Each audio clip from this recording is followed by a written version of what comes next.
as we do that, as you've probably seen elsewhere when people do that, there are some hiccups. Yeah, even Joe Rogan has hiccups, and I'm not comparing myself to him. I'm just saying that these brand new studios take a while, and so bear with us. I don't have the visuals to go with it other than the fish tank, but I'll give you today's unusual activity for November 5th, 2020, just 2 days after the election. Feels like a lifetime, but we've got a lot of good stuff to bring your way. And so for that reason, I'm going to start with our disclaimer, which I always do. And that disclaimer is that the information I'm about to present is for educational and informational purposes only, full stop. You need to understand that all investments involve risk. There's always a risk, and we try to quantify it, and then we try to mitigate as best we can. That's what we do with options, folks, and I think that's what you can do as well. As far as our intellectual property rights, yeah, we have registered marks, trademarks, copyrights, patents. We have all 4 of those for most of what I'm going to be discussing today. I won't be showing you, unfortunately, because I'm unable to at this time, but I am able to describe for you what I saw as far as unusual option activity. So with that, let's get to it. The unusual option activity, well, how about a couple of those winners though? NIO, N-I-O, Lee, L-I, Tesla, Uber. How about Twilio with that $25 jump? I mean, these are just a few of the recent unusual activities that I'm describing for you folks. Macy's works out as well. I think there are a lot of things working in the market right now, and the tip-off is almost always with derivatives in unusual option activity, or UOA. You can learn more about that by going over to marketrebellion.com/UOA. That is marketrebellion.com/UOA for unusual option activity. All right, so other than NIO and those that I've described already that have made outsized moves, Twilio, how about that one? It's just a crazy move in Twilio. You gotta love that. But I'm going to start today with one that I spoke of on the halftime report. And this one is Zynga, Z-N-G-A, Zynga.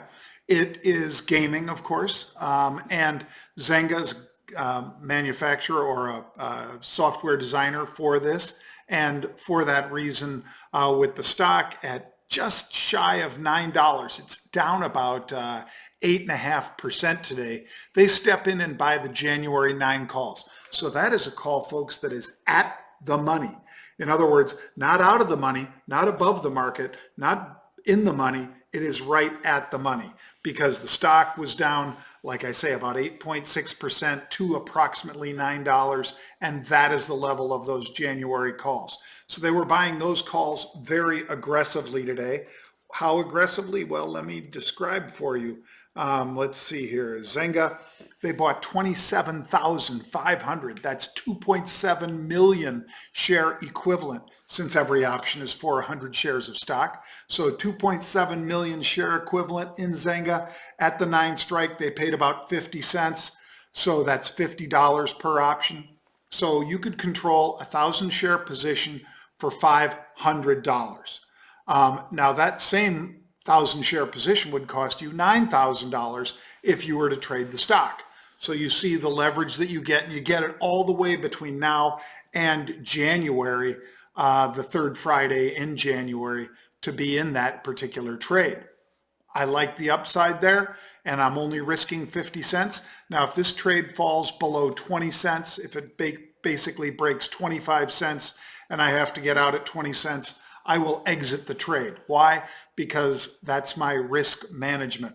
When I lose 50% of an option trade, I generally close the position down. Now, sometimes I close it before that, but I'm giving you the idea that these are things that you need to be aware of when you're trading options, because number one, it's a wasting asset. Number two, you've got volatility and time decay. So you need to deal with 1, 2, and 3 to make sure that you stay a winner. And obviously, if the trade is working and these options go from 50 cents to $1, in other words, they've doubled, At that point, I would pull half of that position off the table and move on, letting the rest run. All right, so that's the first of our 3 at 3 today. Again, if you'd like to learn more about how we do what we do, go to marketrebellion.com/get started. That is marketrebellion.com/get started. All right, for our second today, let's take a look at Upwork. Now, this is one, folks, that we've been talking about since February. This was an $8 stock in February, and we saw upside call buying. Now, what do? Online marketplace for jobs. So you already know about Monster and Dice and companies like that. I think there are several great ones in this area, and obviously a lot tougher for people to go around and drop off resumes right now, and a lot more efficient, especially right now, for them to do it online. And using something like what we're talking with Upwork, that is one of the reasons. Now, this is the best performer in the IWM, in the Russell 2000 today. It was up better than 30 some odd percent. But we continue to see upside calls. November calls, these expire the 20th of November. They're at the 30 strike. So those calls, let me go roll over here to Upwork and see. There we go. They initially bought 6,500 of these November calls. They are the November 30 calls. They were bought for 85 cents up to $2. That's $85 since every option is for 100 shares, up to $200 a piece. So that was with it at $27.55. So with $27.55, 1,000 shares would be $27,500. Now, a 10 lot of these calls could have cost you as much as $2 each option, so $200, which would mean $2,000 for a 10 lot. You see how that works. $2 is 200 because every option's for 100 shares of stock. And if you had to buy 10 of them, which then you would control 1,000 shares of stock, that would be $2,000. So a $2,000 investment versus a $27,000 investment. Again, you see how that leverage works. Now, you get that leverage only, though, for 2 more weeks because these options expire November 20th. So if you're following me into this trade, be aware that time decay is extreme in these options. You need to mitigate that as best you can. One of the ways you can do that is perhaps by buying the 28 calls and selling the 30 calls, and doing a 1-to-1 call spread, a call vertical spread. Another way to do it is a calendar spread, buying an option that's further out in time, for instance, December options, and selling November 30 options against it. This would give you something that's decaying much faster in the front, those November options, and owning something further out that is decaying, but decaying at a slower pace. So those are a couple different ways you could play it. Again, you want to learn more about it, go to marketrebellion.com/get started.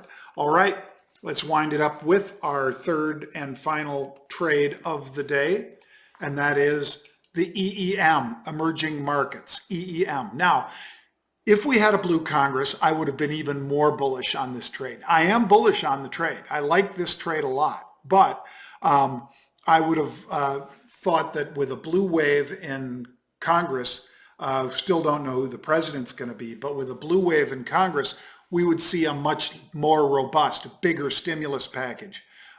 Instead, we're going to see that slimmed down stimulus in all likelihood, and thus I'm one of those people who's been very critical of the Speaker of the House for not coming down and taking that trillion that was on the table back in August, because it would have already worked its way into people's hands by now, instead of now we're going to have to wait until this bill gets passed and the president signs it. If it gets through in the lame duck, of course, that'll be the sitting president right now that signs it. If it's Vice President Biden that gets elected, well, then he would obviously sign it as well, but it's not going to be that huge package that we talked about when we thought it could have been a blue wave, even though many of us thought that that was unlikely, the blue wave. Nonetheless, taking a look at EEM, I think they would have benefited from all of the money that would have poured in to the U.S. coffers for infrastructure and so forth, and probably would have pushed down on the dollar, and that's good for emerging markets. But taking a look now at those EEM calls, let's see here. The EEM right now, folks, looks like 11,100 of those calls were bought very aggressively. The Jan 48 strike bought for $1.40 with that index, the EEM, at 47.50. So you've got all the way till January. So you've got approximately 2 full months for these options to expire. So they're not as steep on the decay curve, and they're buying almost at the money because they're buying at the 48 strike with stock at 47.50. So that would cost you 140 bucks a piece because they're selling for $1.40, again, for 100 shares, $140 a piece. And then you translate that into a 1,000 share position. If you're somebody that trades that level, that would be a $1,400 investment, keeping in mind that a 1,000 share position of a $47 stock would be $47,000. So you get the idea about some of the positives about options. And as I talked about with Twilio, with Uber, with Lyft, with Macy's, with Neo, with Lee, with these stocks that we've brought to you here on 3 at 3, you need to understand that you get fabulous tip-offs from the institutional paper that is buying in these names, because we care about those big chunky volumes that have traded, not just the fact that something has traded, but the fact that these volumes are big. And that's why we love following big volumes.